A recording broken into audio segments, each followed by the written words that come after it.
નમસ્કાર, આપ જોઈ રહ્યા છો સીએનસીસી ગુજરાત। અમદાવાદમાં છેલ્લા ઘણા સમયથી અસામાજિક તત્વો દ્વારા અમદાવાદમાં ત્રાસિક પ્રવૃત્તિ વધી રહી હોય તેવું લાગી રહ્યું છે। ત્યારબાદ આમાં થોડા દિવસ અગાઉ લગભગ 14 આરોપીઓને પોલીસ દ્વારા અટકાયત કરી ધરપકડ કરવામાં આવી।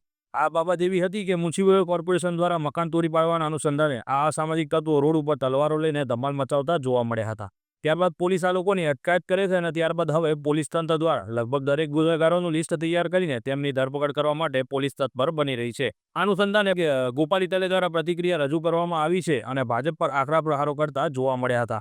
તો ગોપાલ ઇટાલિયા શું કહેવા માંગે છે, વધુ માહિતી મેળવીએ। ગુજરાતની હાલત યુપી બિહાર કરતા પણ વધુ ખરાબ થઈ રહી છે, જેના બોલતા પુરાવા વિડીયોના સ્વરૂપમાં રોજે રોજ આપણા સમક્ષ આવે છે। ક્યાંક વડોદરામાં કોઈ નબીરો ડ્રગ્સ પીને દારૂ પીને એક્સિડન્ટ કરીને કોઈને મારી નાખે છે। અમદાવાદની અંદર લુખ્ખાઓ તલવાર લઈને આતંક મચાવે છે। કોઈ જિલ્લામાં કશુંક, કોઈ જિલ્લામાં કશુંક, ક્યાંક આ ક્યાંક તે અનેક ઘટનાઓ ગુજરાતને હચમચાવી નાખે અને યુપી બિહારના જંગલ રાજની આપણને અહેસાસ કરાવે એવી હદે ગુજરાતમાં કાયદો વ્યવસ્થાની સ્થિતિ કથળી છે।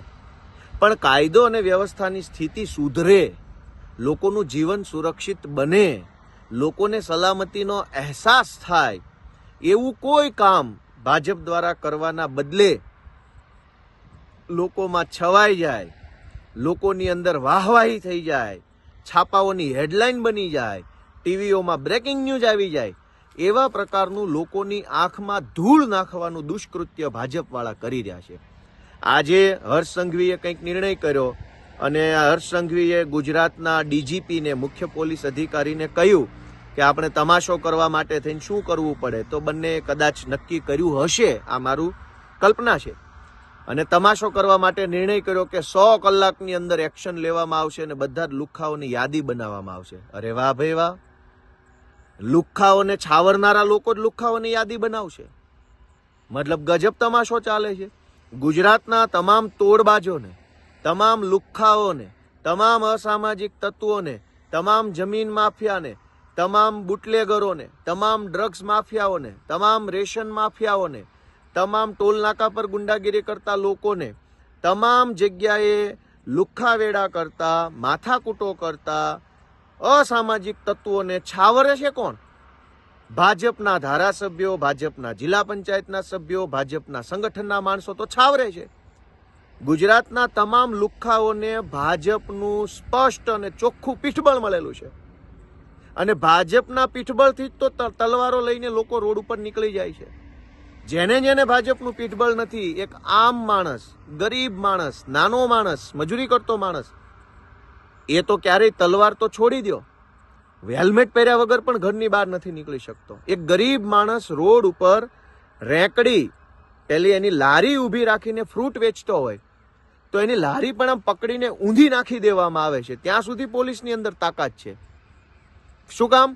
કે લારીમાં ફ્રૂટ રાખીને, શાકભાજી રાખીને વેચતા માણસને ભાજપનું પીઠબળ નથી, પણ લુખ્ખાઓના હાથમાં તલવારો છે અને આતંક મચાવે છે। શું કામ?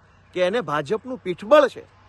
તો ગુજરાતમાં ભાજપની સરકારની નોકરી કરતા ગુજરાતના મુખ્ય પોલીસ અધિકારીને વિનંતી કે જો તમારે લુખ્ખાગીરી ઓછી કરવી હોય, ગુજરાતને યુપી બિહાર બનતું અટકાવવું હોય, તો લુખ્ખાઓનું લિસ્ટ બનાવવાની જરૂર નથી, પણ લુખ્ખાઓને છાવરનારા ભાજપના નેતાઓનું લિસ્ટ બનાવો અને તમારામાં હિંમત હોય તો ભાજપના નેતાના એક પણ લોકોનો કોલર પકડી બતાવો। ગુજરાત આખામાં હું ફરું છું પાર્ટીના કામથી, લગભગ જગ્યાએ લુખ્ખાઓને ભાજપના નેતાઓનું સ્પષ્ટ સમર્થન છે। લુખ્ખાઓ ઉપર ભાજપના નેતાઓ એફઆઈઆર નથી થવા દેતા। લુખ્ખાઓ વિરુદ્ધમાં એફઆઈઆર લખાવા જઈએ તો પોલીસ એફઆઈઆર નથી લખતી, ધક્કા ખવડાવે, ફરિયાદીને પોતાને ધમકાવે, હેરાન કરે, પણ લુખ્ખાઓની વિરુદ્ધમાં એફઆઈઆરો નથી લખાતી। તો ગુજરાતના માનનીય પોલીસ અધિકારીને વિનંતી છે, ડીજીને, કે લુખ્ખાઓનું લિસ્ટ નથી બનાવવાનું, લુખ્ખાઓને છાવરનારા ભાજપના નેતાઓનું લિસ્ટ બનાવો। ભાજપના નેતાઓ જ આ બધા લફંગાઓને હાંચવે છે અને તમારે જો તમે મને લેખિતમાં ખાતરી આપતા હોય, હર્ષ સંઘવી અને વિકાસ સહાય લેખિતમાં ખાતરી આપે તો ભાજપના 50 લુખ્ખાઓનું લિસ્ટ હું આપવા તૈયાર છું। મારી પાસે રેડીમેડ લિસ્ટ છે કે જે ભાજપના માણસો 24 કલાક લુખ્ખાવેડા કરે છે, ગુંડાગીરી કરે છે, દારૂ પણ વેચતા હોય છે, બીજા ત્રીજા અસામાજિક પ્રવૃત્તિમાં સંકળાયેલા હોય એવા 50 ભાજપના લુખ્ખાઓનું લિસ્ટ મારી પાસે પડ્યું છે. પણ મને જો હર્ષ સંઘવી કે ગુજરાતના મુખ્ય પોલીસ અધિકારી ડીજી લખીને આપે કે કડક કાર્યવાહી કરવામાં આવશે તો હું લિસ્ટ આપું. એટલે ગુજરાતને યુપી બિહાર બનતું અટકાવવાની કોશિશ કરવામાં આવે. માત્ર તમાશો કરવાની જરૂર નથી. 100 લોકોનું લિસ્ટ બનાવવું, 100 કલાકમાં લિસ્ટ બનાવવું, આ તો તમાશો કરવાની વાત છે. તમાશો નહીં, એક્શન લેવામાં આવે. અને એક્શન શું હોઈ શકે? એક્શન એક જ હોઈ શકે કે એવી કાર્યવાહી કરો કે જિંદગીભર જેલમાંથી છૂટે નહીં. જેલમાં પૂરવામાં આવે ને એવી જેલમાં રાખવામાં આવે કે જ્યાં એ મોબાઈલ પણ ન વાપરી શકે. ભાજપના રાજમાં તો લુખ્ખાઓ જેલમાં ફેસબુક લાઈવ કરે છે. ભાજપના રાજમાં લુખ્ખાઓ જેલમાંથી ખંડણીઓ માગે છે. ભાજપના રાજમાં લુખ્ખાઓ જેલમાં બર્થડે પાર્ટી ઉજવે છે.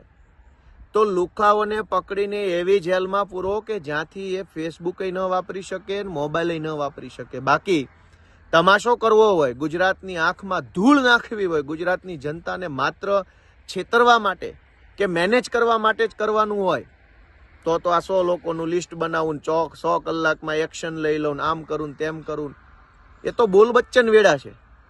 ગુજરાતમાં તલવારો લઈને નીકળવા વાળી ટોળકીને ભાજપના કયા નેતાનું પીઠબળ મળેલું છે એની તપાસ થવી જોઈએ. તો મારી ગુજરાતના ભાજપના હર્ષ સંઘવીને, ગુજરાતના ડીજીને વિનંતી છે કે તમાશો નહીં, એક્શન લ્યો. અને એક્શન લેવા માટે થઈ ગુજરાતના તમામ લુખ્ખાઓ જે છે, જેને ભાજપના નેતાનું પીઠબળ છે, બધાને જેલમાં પૂરવામાં આવે. જેલમાં પૂરવાથી વિશેષ બીજો કોઈ ઓપ્શન હોવો જ ન જોઈએ. આટલી આશા સાથે જય Hind. Bureau chief CNCC Gujarat, Patan.